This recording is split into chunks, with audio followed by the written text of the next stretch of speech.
Hi dears, welcome back to our channel. Meera ഭാഗം 4. മീരയ്ക്ക് ആഗ്നസിനെ ഓർത്ത് സഹതാപം തോന്നി. ഭർത്താവിൻ്റെ പരസ്ത്രീ ബന്ധങ്ങളെല്ലാം മനസ്സിലാക്കിക്കൊണ്ടുള്ള അവളുടെ ജീവിതം തൻ്റെ ജീവിതത്തിലും ക്രൂരമാണല്ലോ എന്ന ചിന്ത അവളെ വേട്ടയാടി. പതുക്കെ എഴുന്നേറ്റ് വാതിൽ കുറ്റിയിട്ട് കണ്ണുകൾ അടച്ച് ഉറക്കം പ്രതീക്ഷിച്ചുകൊണ്ട് അവൾ കിടന്നു. അലോഷി, ഡാഡി പറഞ്ഞത് കേട്ടോ? ഇന്നീ നിമിഷം വരെ നിന്നെപ്പറ്റി ഒന്നും ചോദിക്കണമെന്ന് എനിക്ക് തോന്നിയിട്ടില്ല. പക്ഷേ ഇപ്പോൾ ഞാനും ചിലതൊക്കെ അറിയാൻ ആഗ്രഹിക്കുന്നു. മീരയമ്മയ്ക്ക് അങ്ങനെയൊരു ഭൂതകാലമുണ്ടോ? പ്രവാസത്തിൽ മീരയമ്മ വീണ്ടും ഗർഭിണിയായെങ്കിൽ ആ കുഞ്ഞ് അതെവിടെ പോയി? ജന്മം തന്ന നിന്റെ പിതാവാരാണ്? നിങ്ങളെങ്ങനെ അനാഥാലയത്തിലെത്തി? എല്ലാം എനിക്കറിയണം. മിലിയുടെ ചോദ്യശരത്തിൽ അലോഷ്യ വല്ലാതെ പതറിപ്പോയി. എന്തു പറയണമെന്നറിയാതെ അവൻ അവളെ തുറിച്ചു നോക്കി. എനിക്കൊന്നും അറിയില്ല മിലി. എനിക്കറിയാവുന്നത് എനിക്കൊരു അമ്മയുണ്ടെന്ന സത്യം മാത്രമാണ്. പലപ്പോഴും പലതും അറിയണമെന്ന് ഞാനും ആഗ്രഹിച്ചിട്ടുണ്ട്. പക്ഷേ അപ്പോഴൊക്കെ അമ്മയുടെ സങ്കടം കാണണ്ടല്ലോ എന്ന് കരുതി ഒന്നും ചോദിച്ചിരുന്നില്ല. അലോഷി വേദനയോടെ പറഞ്ഞു. എൻ്റെ ഡാഡി ഒരു നുണയനാണ്. പക്ഷേ അങ്ങനെയാണെങ്കിൽ പോലും തെളിവുകൾ നിരത്തി ചിലതൊക്കെ പറയുമ്പോൾ അവിശ്വസിക്കാനും വയ്യാതാകുന്നു. സത്യം അതെന്താണെങ്കിലും എനിക്കറിയണം.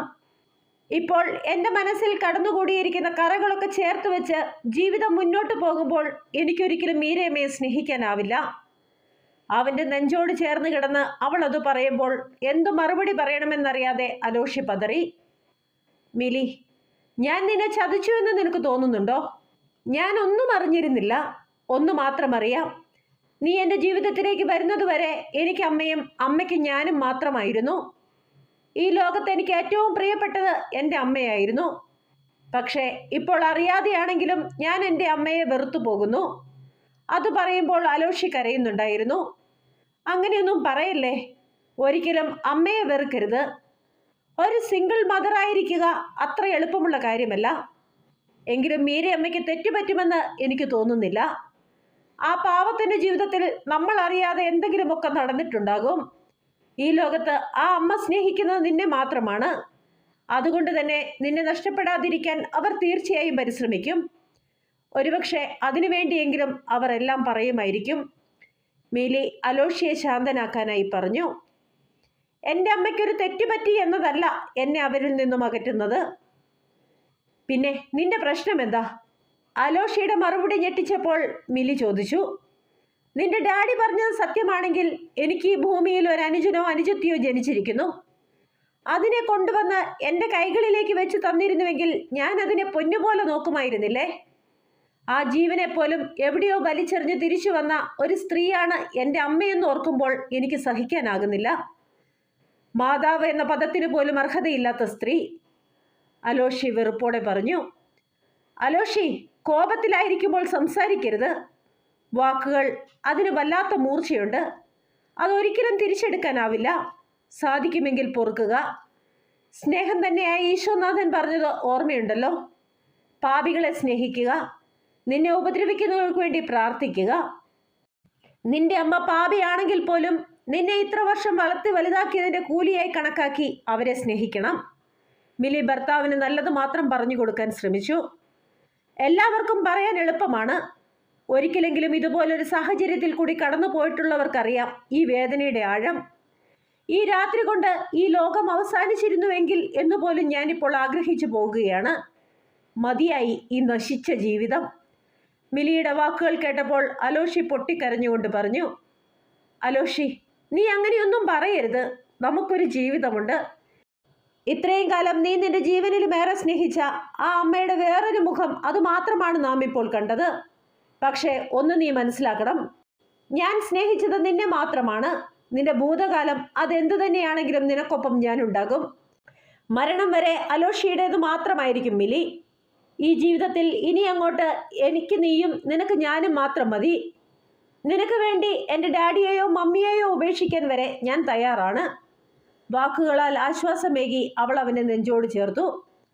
അവളോട് ചേർന്ന് കിടന്ന അലോഷിയുടെ തേങ്ങൽ അവളെ വല്ലാതെ വേദനിപ്പിച്ചു. മിലി സ്നേഹത്തോടെ അവൻ്റെ മുടിയിഴകളെ തഴുകി തലോടിക്കൊണ്ടേയിരുന്നു. പതുക്കെ പതുക്കെ അവൻ്റെ തേങ്ങലുകൾ നേർത്തു വന്നു. അവനിൽ നിറഞ്ഞു നിന്ന കഠിന വേദനകൾ സ്നേഹത്തിന്റെ നനുത്ത സ്പർശത്താൽ അലിഞ്ഞില്ലാതായി തീരുന്നത് പോലെ. അലോഷി, ഒരിക്കലും മീരയമ്മയെക്കുറിച്ച് അങ്ങനെ ചിന്തിക്കാൻ പോലും എനിക്ക് കഴിയുന്നില്ല. എവിടെയോ എന്തൊക്കെയോ കുഴപ്പങ്ങളുണ്ട്.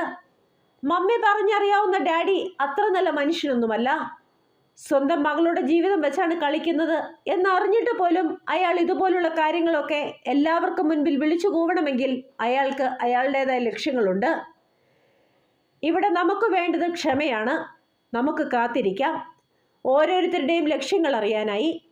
അലോഷിയുടെ തേങ്ങലുകൾ അടങ്ങിയെന്ന് കണ്ടപ്പോൾ മിലി ശബ്ദം താഴ്ത്തി അവൻ്റെ ചെവിയിൽ പറഞ്ഞു, എൻ്റെ അമ്മയെ മഹത്വീകരിക്കാൻ നീ നിന്റെ ഡാഡിയെ തള്ളിപ്പറയരുത്.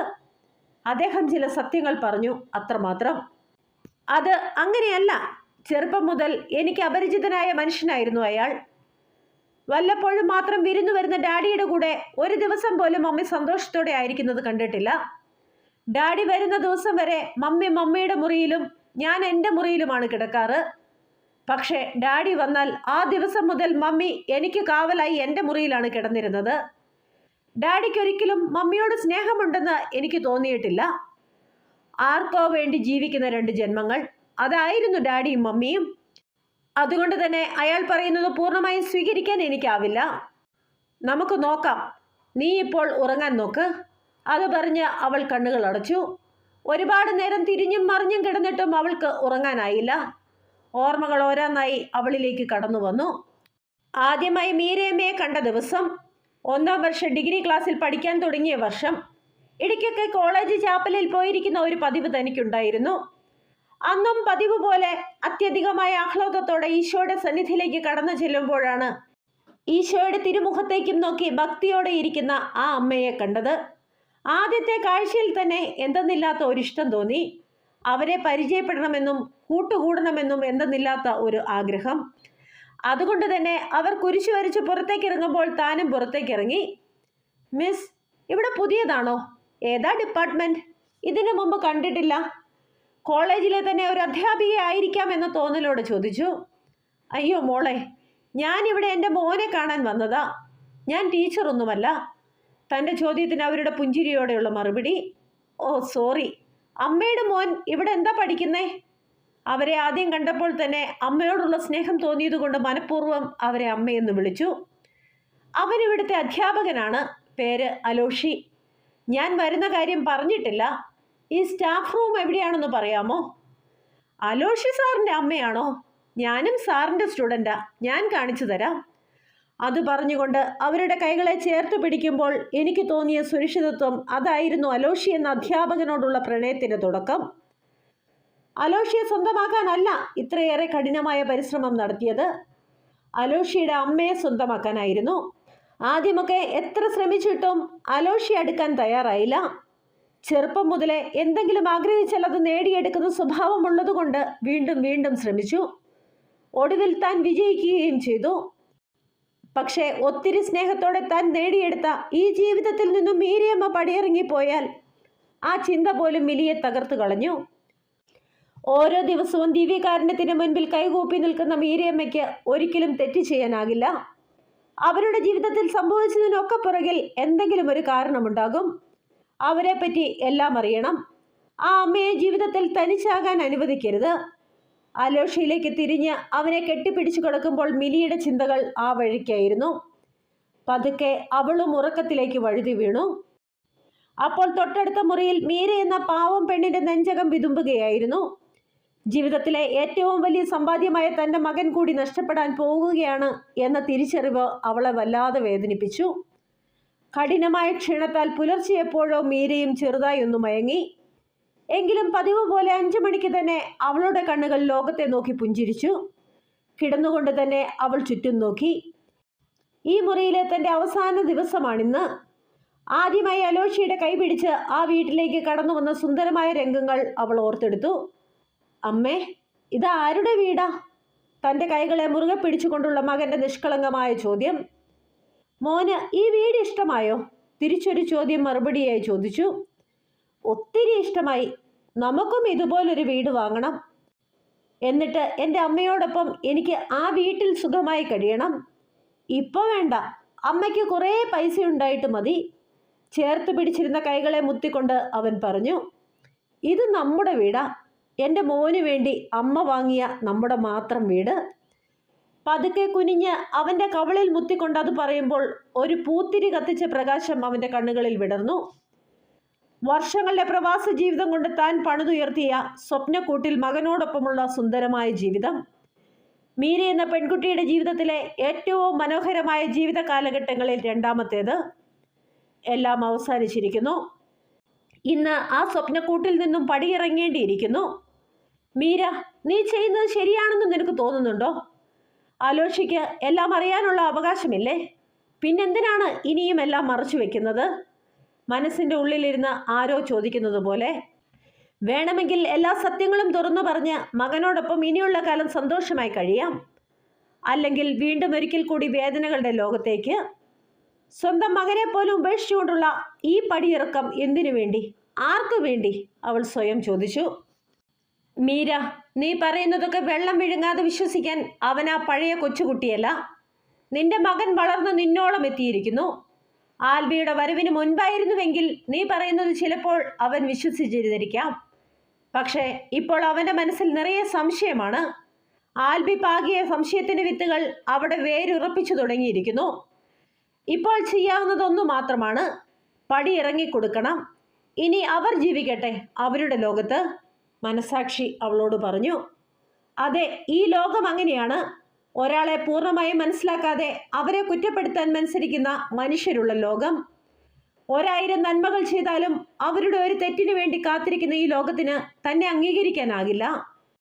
ആരൊക്കെ ഉപേക്ഷിച്ചാലും ഒരിക്കലും കൈവെടിയാതെ കൂടെ നിൽക്കുന്ന സ്വർഗത്തിലെ ദൈവം അവൻ എൻ്റെ കൂടെയുള്ളപ്പോൾ ഞാൻ എന്തിനു ഭയപ്പെടണം?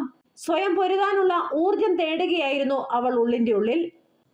ആ പരമസത്യത്തെ ഹൃദയത്തിൽ ഉരുവിട്ടുകൊണ്ട് മനോഹരമായ ഒരു പുഞ്ചിരിയോടെ അവൾ പ്രാഥമിക കർമ്മങ്ങൾ നിർവഹിച്ചു.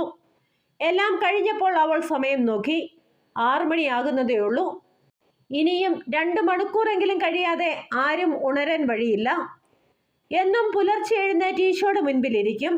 പിന്നെ നേരെ അടുക്കളയിലേക്ക്.